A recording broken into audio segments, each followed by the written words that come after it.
because this murder slug was nicknamed Cigarette Snout because according to urban legend, if you got hit by one, you had enough time for a puff puff pass before you puff puff pass away. If you got stung, you would immediately... Fuck. Bro said puff puff pass you for the puff puff pass away. That was fucking hard. What's up, YouTube? What's going on? It's Naeseard here, and welcome. That was probably so shit. Shout out Corey Kenshin, man.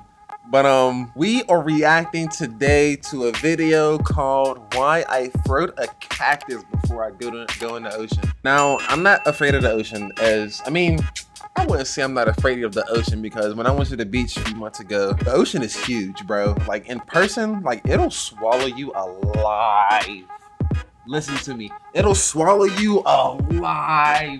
Be careful out in the ocean, seriously. I don't know, this is just some new content to bring to the channel. Hopefully you guys enjoy. Without doing too much talking though, let's watch. This is probably the most terrifying thing you'll ever see in the ocean.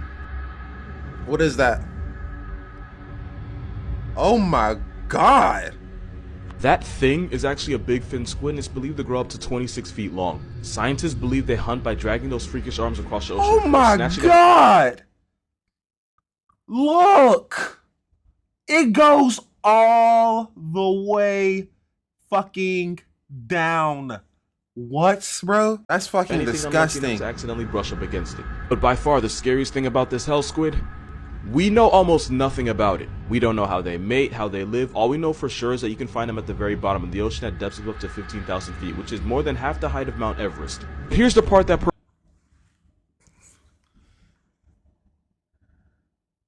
they keep on saying that the ocean is less explored than space itself, bro. And we live on this planet with the ocean. Personally freaks me out. Every big fin ever caught was a juvenile, and since no adults have ever been captured, it's possible they can be even bigger than we thought. What? This sea slender man's arms are covered in tiny suckers, meaning once it grabs something, there aren't a lot of things strong enough to break free. Those arms can be over 90% of their total body length, and they hold it at I'm not saying that the squid might not be real, but like, fucking, this is just a TikTok video at the end of the day. Like, what do he know more than like the scientists who actually study it? You know what I mean? About the juvenile shit. 90-degree angle, which makes this violation against nature look like it's T-posing. As technology improves, we might have a chance. Oh wait, what did he say? Free. Those arms can be over 90% of their total body length, and they hold it at a 90-degree angle, which makes this violation against nature look like it's T-posing. As technology improves, we might have a chance to learn more about them. Which isn't a good thing, they need to stay in hell. Whale facts, but they slowly get more and more disturbing. Blue whales can produce 400 gallons of baby batter, but only 10% of it makes it to the female, meaning 360 gallons get dumped back out. In case you're wondering, that's 8.5 bathtubs of whale maker. Gray whales will go 3-player with 2 males and a female. While the first male is getting his rocks off, the second wing whale will swim underneath the female and help hold her in place for a process that can last up to an hour. And friendly reminder, almost every sea monster story ever told was really about a whale's penis, and I will never let y'all forget it. Ooh, that's crazy. That's fucking gross. Did y'all see that? And friendly reminder, almost every sea monster story ever told was really about a whale's penis, and I will never let y'all forget it. Sperm whales are so loud that their sound can vibrate you to death by either causing your lungs to collapse or an air bubble to form in your brain, which would instantly take you off the senses. Blue whales are big, but not. Do you know what's crazy about underwater sounds? I was just learning about sonars. Sonars are some of, no, if not the loudest sounds you can experience if you're underwater while a sonar is going off. It will literally destroy you. Like, just look it up. Like, it'll not just kill you, it'll destroy you. Like, literally, just the sound. Not a lot of people understand how big. You can hear a blue whale's heartbeat from a little more than 2 miles away. They can swallow almost 500,000 calories at once. Allegedly, a whale's fart bubble can enclose a full-grown horse. And because I am who I am, I have to tell you that the largest blue whale penis was about 16 feet long and weighed anywhere from 700 to 900 pounds. Blue whales don't spray water out of the blowholes the way you see in movies. It's actually warm air being forced out of the lungs. It's basically its breath. It's one of the most unholy smells that can ever assault your nose. Like burning rubber in a fish cemetery. Because of that video, there's now people that believe the ocean is salty because of whale sperm. And I'm not gonna lie, I wish it were true because of the look on people's faces when I tell them this is free therapy, but it isn't. Most of the ocean's salt comes from rocks on land because when acidic rain hits the rocks, it erodes them and causes them to release salt. The salt gets carried out in streams and rivers where it eventually reaches the ocean. The reason the ocean is so salty is because this has been happening for millions on billions of years. Some of the salt also comes from hydrothermal vents at the bottom of the ocean, but most of the time when you taste seawater, the salt came from a rock, not a whale that already has. So yeah, you don't have to worry about salty seawater. Besides, you should probably be more concerned with the fact that your perfume used to be made from whale vomit. The more you know. Fish you should be most— Oh, so Perfume used to be made out of whale vomit. Why did I hear lip gloss used to be made out of whale sperm though? Is that true? I don't know. I don't know. Most afraid of isn't the shark. It's the stonefish because it can deliver venom powerful enough to cause crippling pain and toxic enough to activate your life insurance in less than 2 hours. This fish is armed with a venom called verrucotoxin, and as a neurotoxin, it shuts your body down from the inside. If you got stung, you would first feel incapacitating pain, swelling, and eventually numbness. Look at that fucking needle, bro. Imagine stepping on that bitch. Oh my god, it's over for you. Why is it giving me goosebumps kind of like just looking at that? It gets worse. It always gets worse. If you don't get medical attention fast enough, the poison would destroy tissues in the body, cause uncontrollable twitching and shaking, and eventually paralysis, meaning it would get harder and harder to breathe until you eventually black out. Victims describe the pain as getting continuously hit with a sledgehammer all over the body, and even if you survive, you could still walk away with permanent nerve damage and muscle atrophy. But there's two big reasons why this Satan guppy might be the most dangerous fish on Earth. One is this picture. Because the stonefish looks like a stone, it's so easy to accidentally step on one, and when you do, those spines would get shoved up your foot, and the harder you step, the more poison. Bro, look at me. Look at me. Y'all think that us as human beings, or just because we're so smart, we created like so many cool inventions that we see every day? Y'all think nature can't hold its own? It gets pumped into you. And number this two, fish is taking out a gorilla.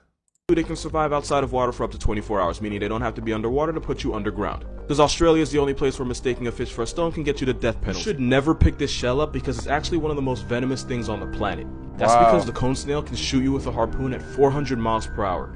That would be like getting struck by 14 Usain Bolts, because ironically this snail is one of the fastest animals on the planet, being able to hit you almost as fast as you can blink. That's not the only thing fast about them, because this murder slug was nicknamed Cigarette Snail because according to urban legend, if you got hit by one, you had enough time for a puff puff pass before you puff puff pass away. If you got stung, you would immediately... Bro said puff puff pass you for the puff puff pass away. That's not the only thing fast about them, because this murder slug was nicknamed Cigarette Snail because according to urban legend, if you got hit by one, you had enough time for a puff puff pass before you puff puff pass away. If you got stung, you would immediately feel extreme pain, swelling, numbness, and vomiting. Don't worry, it gets worse. It would escalate to muscle paralysis, double vision, and difficulty breathing. And once you get to that point, you can go ahead and start printing out shirts because you finna be on one. And even though that's tough, bro. The cigarette thing was an exaggeration. It could take only 5 to 8 hours for them to connect you to God's Wi-Fi. Now the problem with these snails is that they use venom to paralyze unlucky prey, and they'll even put them to sleep with a toxin that's 1,000 times more powerful than morphine, which works on fish and stupid people that pick them up. But they don't just use one though, like Tyson, they be on them combos. They can have 50 different toxins in their venom, which is why there is no antidote. The only cure is to try not to die and become a Snapchat member. Your child can jungles, that's fucking crazy. What did it say? Did you find the animal that sucked the fish into in the old zoo book? I should probably explain what the hell this is. That was an angel shark, and that's the worst Call of Duty player you'll ever meet. The angel shark will lie motionless for days waiting for anything bite-sized to accidentally pass above its head so it can take its life. Sounds like a cheat code, but there's no referee in the ocean, so this camel shark stat pads kills like no other. But you don't have to worry about them snatching up your leg because they're only interested in fish, crustaceans, and mollusks like squid. That being said, angel sharks are a lot like electrical power sockets. They're only dangerous if you're stupid enough to poke them. Now you would think that's common sense, but because these sharks stay perfectly still, scuba divers think it's a good idea to touch them, and that makes these sharks go from mannequin challenge to homicide. Luckily, attacks are rare, and as long as you're not an idiot, this sea carpet won't fade you. Good thing too, because there's a shark. I will never mess with nothing in the ocean, bro. I swear, I don't mess with the ocean. I respect the ocean. I'm not super scared of it. I respect the ocean fully, though. I swear I do. In this picture, and he may not be an angel, but he'll turn you into one. Reasons why this is your new favorite fish. Even though they can be up to 23 feet, over 3,000 pounds, they're 100% perfectly harmless to people because they only ever eat plankton and small shrimp. Unlike stingrays, they're not venomous. This giant placemat couldn't hurt you if it wanted to. They're smart enough to understand mirrors because manta rays were seen waving and blowing bubbles at their own reflection, something they wouldn't do if they thought it was another manta ray. Manta rays will launch themselves out of the ocean, and they do it to get rid of parasites or to avoid predators, but sometimes it seems like they do it just for fun. They have the largest brain of any fish, making them that's the cutest shit I ever seen. I gotta go back. Or to avoid predators, but sometimes it seems like they do it just for fun. They have the largest brain of any fish, making them arguably the smartest things in the ocean that don't also belong on a list with Cosby. That isn't a TV guide. Baby manta rays are called pups, and the mother will give birth to 1 or 2 pups every year. They're normally black, a dark brown, or a grayish blue, but there are pink manta rays out there, and no, this is not edited. This pink manta ray is found off the coast of Australia on the Great Barrier Reef, proving that country is both a national treasure and Satan's jungle gym. They're smart enough to form strong emotional bonds with each other, and they're smart enough to ask for help. That's why I say I'm not scared of the ocean. I would scuba dive. I want to see some shit like that. Like a coral reef or some shit like that. That would be so pretty, bro. Come on. He approached the diver until he realized that she had a fish hook stuck under her eye, and she waited patiently as he removed it. Once he removed it, she swam off. What would happen if you took one of the meanest animals in the ocean and gave it legs? Well, two things. One, you'd have one of the most violently aggressive animals on Earth walking on land, and two, I know this because it technically happened and they exist. It's a known fact that the biggest menace to society in the ocean are dolphins of any kind. They jump sharks for no reason, slapbox their babies, and they have a rap sheet longer than Drake's. And the worst dolphin of all actively tortures other animals for sport. Dolphins and whales are part of a group called cetaceans, which basically happened because this guy decided he wanted to test his luck out in the ocean and evolved to become semi-aquatic and then fully aquatic. But what? Hold on. This is what a dolphin evolved from? That's crazy. But I never heard of a dolphin like slapboxing their babies. I thought dolphins were There was a group of these land animals that actually stayed on land, and about 54 million years ago they split up, with the animals that would become whales and dolphins heading out to sea. The ones that didn't follow them out into the ocean stayed on land, and after millions of years of plot development, they went on to become one of the most vicious animals in the world. In case I haven't made it obvious, I'm talking about hippos. The African homicide horse is actually the closest living relative of whales and dolphins. One's a bipolar tank with Roy Ridge and a devil's overbite, and the other's a pufferfish abusing, shark assaulting sea quagmire, and that is f***ing evolution. Remember that dolphin sound effect from SpongeBob that was supposed to be like a sensor? Woo! You know what the I'm talking about. Well, that sound didn't actually come from a dolphin. It was actually the sped up laughter of the kookaburra. It's a kingfisher bird found in Australia that sounds like a guy trying way too hard to laugh at a cute girl's jokes. Oh, that's hard. I rock with you this may not be able to hear, videos. I ain't gonna lie, I'm subscribing. Well, that's the end of that video. A little fun facts about, you know, the ocean. I'm not too afraid of the ocean. I mean, maybe y'all are. If you are, let me know down in the comment section. I'm not. But I respect it though. If you guys enjoyed, make sure you guys like, comment, subscribe, turn on post notifications. I'll catch you guys in the next video. Peace.